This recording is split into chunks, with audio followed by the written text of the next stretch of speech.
Good morning, class. Today we will start with your English grammar verbs.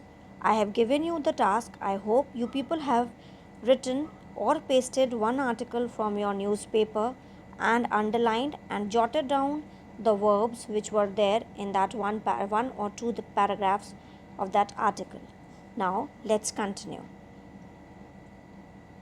We all know what is a verb. You all have learned the definition of verb, right? A verb is a word that describes an action, an event, or a state of being. Now, action can be, you can see the picture, their children are on the slides, they are hanging, they are climbing. There are a lot of other things as well, which includes action. Like, right, you can see this monkey, he is standing, he is pulling, he is throwing, sitting, swimming, painting, climbing, sleeping.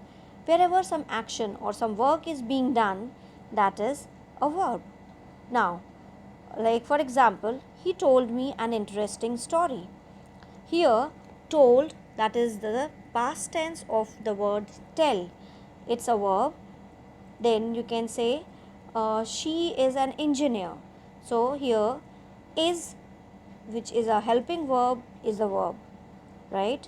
Then you seems to be ill today. So here seems is your verb. Now I hope the verb is clear till here. Then there are two kinds of the verb which we are going to study. Transitive verb, action that have a direct object to receive that action. So you can see the example, the doctor cured him. So the direct object is there. If we say the doctor cured, then you have a question mark. Who was cured?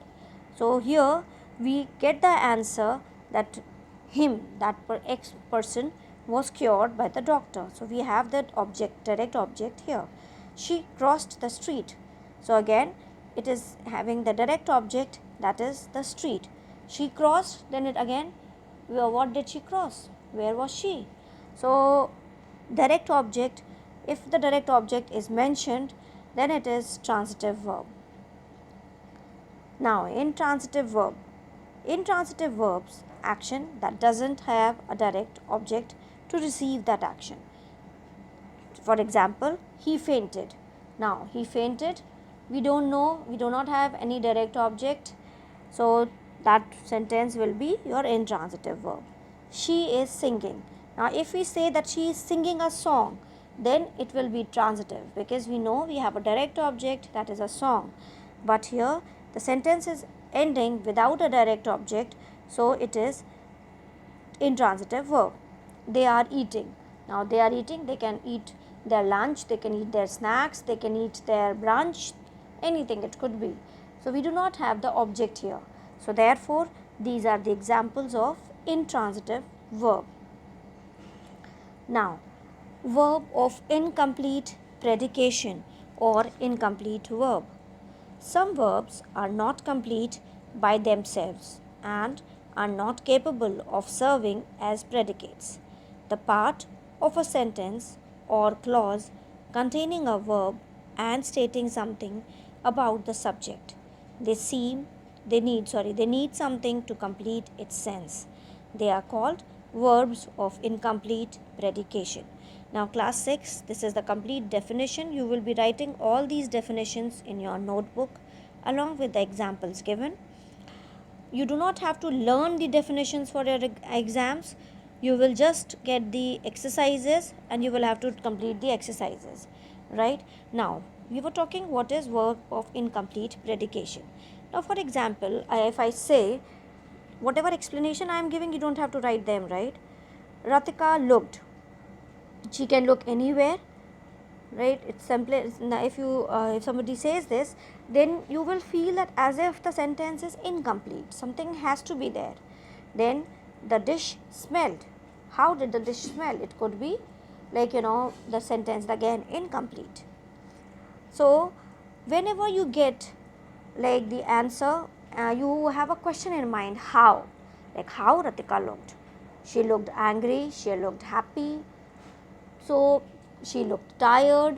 So when you get the question, like answer to the question how, so that means it is a verb of incomplete predication. How the dish smelled. The dish smelled yummy, the dish smelled foul, the dish smelled little raw. So it is like how you got the answers to the question how. And in the case of transitive, you get the answer by the question what. Please remember S A B B.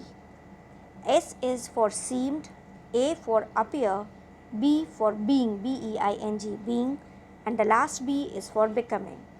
Always with the verb of incomplete predication, these words will be used.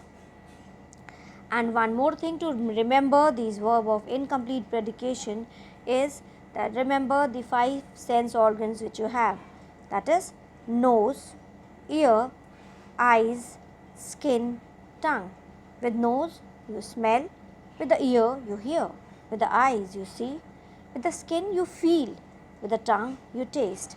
So when you get these with the sentence having all these sense organs are being involved, then like for example Ratika looked, so you which sense organ is used? Eyes, that's right. The dish smelled, so the nose is being used, so that is incomplete predication.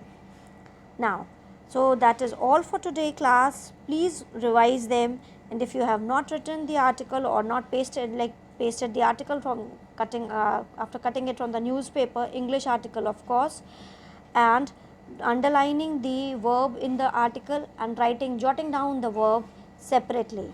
I will be sending you the exercises. Take care of yourselves. Be safe at home.